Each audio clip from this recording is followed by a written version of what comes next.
What's going on, folks? Today we got ourselves a two-parter because first we're going to be diving into the recently released Outpost Rush 101 video that New World put out, but I also wanted to talk about something that's been on my mind pretty much since the preview.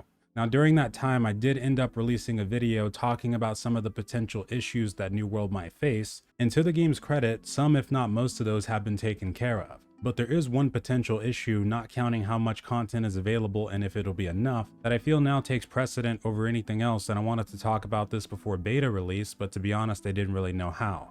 Let's start with the Outpost Rush. So the official New World YouTube page put out an Outpost Rush 101 that was similar to the previous Expedition 101, but also IGN released a video on their channel showcasing a hands-on with this battleground mode too. Both of them pretty much start off with information they revealed to us in the big PvP update they did. Outpost Rush is a 20v20 battleground that is only accessible after you reach max level 60. 2 teams with 3 different outposts spread across the map, and the battleground itself kind of reminds me of Ashran from World of Warcraft. There's probably better examples to compare it to, but that's what first comes to mind. It also kind of plays like a MOBA in some parts, but you have 3 different outposts that can be captured: the Star, Soul, and Luna outposts, and each one of these contain different defenses and utility options for you to use and upgrade. We have siege points where we can put down engines to defend the fortress, we can build and upgrade gates, summon powerful monsters to defend the outpost in battle, and even access the armory that's similar to territory warfare, plus a bank that can store resources gathered in the battleground that can then be shared between our teammates or used for other purposes.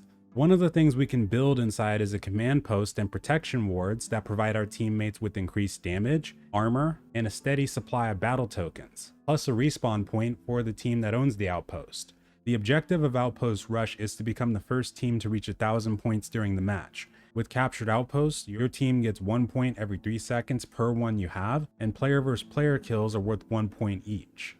During the match, like we said before, we can gather different resources like wood, ore, hides, and Azoth itself to further our defensive and offensive options for winning the match. One of the things we can do is take on a boss called Baroness Haynes, which is basically Baron from League of Legends. But taking down this boss allows you to freeze the score of the enemy team, plus gives you a 3-minute buff that gives increased health regeneration and defense. This of course can be stolen if your team gets the last hit, so that's why it's crucial to keep track of when the boss is being fought, and to save some of your more powerful abilities till the end. There's also what are known as summoning stones inside the battleground, which allow you to conjure powerful creatures to defend the outpost, and one of the ways to get one is to save up battle tokens and buy a summoning stone in the armory. But at the corrupted portal, we can take down mobs and gain Azoth to then deposit inside the breach, and doing so will allow us to spawn a corrupted ogre.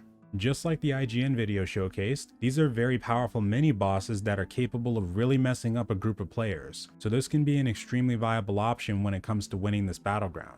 Now, I really like the fact that they were willing to introduce something like this to supplement the PvP side of the game. However, because it's max level only, I've been really hoping that in the future they might introduce at least one more battleground that maybe people can do from levels 10 to 59. Another mode entirely would be really cool as well, like maybe capture the flag, similar to Warsong Gulch in World of Warcraft. I know I'm using that as an example a lot, but I do like the idea of that too. But I'm also a big fan of them implementing more PvP content on the open world side. Some other options they could do for the open world PvP side would be like dynamic events in addition to the PvE based ones that could automatically flag players as they enter. And one that might not be as popular of an idea with the masses, and I don't want to revive old debates because I know certain things are never coming back, but in the past I have seen suggestions of in the future if they were to implement an entire zone that was PvP flagged, that might be an option too. But that's pretty much the gist of the Outpost Rush showcase. We of course get to look at some pretty cool weapons and armor sets, but nothing brand new from what I've seen so far. Now, the main thing I wanted to talk about today is something that's been on my mind, like I said, since the preview. I'm sure a lot of you have noticed this in different event showcases for this game, and today is another example to go off of. So we're going to talk about the Stagger being removed. Now, many of you know that during the preview, there were some issues, let's call them, going on with people using a specific weapon that was considered very powerful in PvP, the hatchet to be exact. For those of you that are new to New World, during the preview, and I do have a couple live streams as well as videos showcasing this time, the combat system and gameplay system worked very different. The initial inspiration behind the combat system of this game, as Amazon had said in past interviews, was tied to Dark Souls. There was on-hit reactions whenever you would hit somebody in player versus player or player versus environment. And different things such as the block and movement system had completely different rules that they played by. One example is that beforehand, when your block was broken, your stamina would regenerate to full pretty much right away. This was very useful in player versus environment and in some cases was considered too powerful in PvP. But now the mechanic around the blocking is drastically different. It no longer regenerates right away, it seems easier to break now, things like that. On the movement side, we had to hold down shift to sprint, and if you wanted to jump, you had to start by sprinting and then press spacebar to jump, and by default, dodging was bound to spacebar. And then sprinting was now changed to automatically happen whenever you move.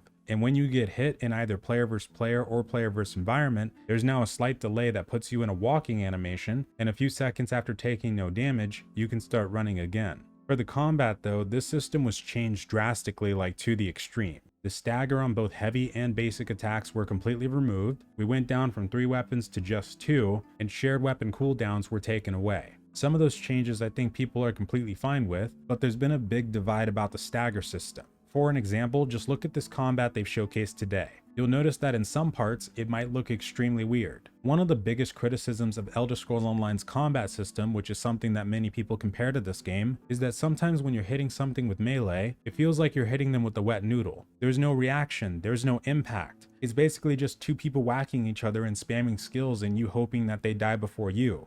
Now me personally, I kinda understand why they removed it, and I want to make this clear that I would never want to invalidate anyone's feedback. Whether you've been playing the game for 3 days or 100 days, I feel like everybody's feedback does matter, and I'm not the kind of person to try to gatekeep or endorse that in any way. But here's the controversial part. I don't know if making and sticking to some of the drastic changes they did based off of a testing phase that went on for about 11 days, as compared to the loads of feedback they received for months before and after that time period, was the right way to go. Now, did the hatchet and stagger system need tweaking? Absolutely, I don't think there was any question about that. But what they did affected not only PvP in such a way where it seems like they've been trying to fix or work around that change since they did it, but player versus environment too was drastically affected. I mean, I've talked about this in streams how during Alpha 2, I would stay online for literally 15 to 17 hours a day, hours upon end just killing mobs in Southern Eden Grove, and for about 400 to 500 hours of my playtime during that phase, that's all I was doing. Like, I was enjoying it that much. Combat back then was something that I considered to be one of New World's strongest features, alongside the beautiful graphics and things like the sound design.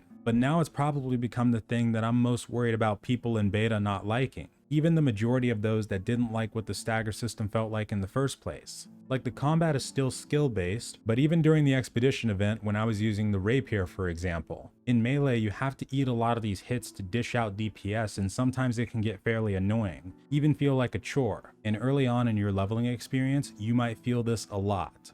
I hadn't really spoken about my concerns for this because sometimes I have a really hard time with finding the right words to convey thoughts about these kinds of things, but a video and a creator that I feel said it better than anybody else ever did to explain what the combat system was back then and why it was something you can master over time once you had enough time with the mechanics is Outpost Rush. I feel like he perfectly described the beauty behind New World's original combat system, and that was a video I wish I brought more attention to when it was initially released. But don't get me wrong, I'm not saying that they should just have to uplift what they've done and revert it entirely, but I think there are ways that could potentially work, like at least giving us the stagger back on heavy attacks. There might be a lot of people that end up liking the current state of the combat better this way, but I do think there are ways to meet in the middle on some of this in the pursuit of finding the best solution. Like how they started to implement more open world PvP content and even the battlegrounds to try to meet in the middle on the decision they made when they switched up the flagging system. And on the combat side, I'm not just talking about it from a personal standpoint. There has been a lot of feedback regarding it since they initially made those changes, so I know they're already well aware, but I wanted to bring more attention to this because some of you may not mesh with the combat system you'll be experiencing in beta, and it might just take a couple patches for them to get it in the right place. And on top of that, I'm really curious. Do you prefer this new combat system just from the looks of it? Do you think you'll have to experience it for yourself to know for sure? Or do you think something closer to the old combat system is the better way to go? And of course, I'm absolutely still in love with the game and many parts of it, and I can't wait for beta, but I really wanted to get that off my chest sooner rather than later. Leave all your comments below. Thank you so much for joining me and have a wonderful night or day. And farewell.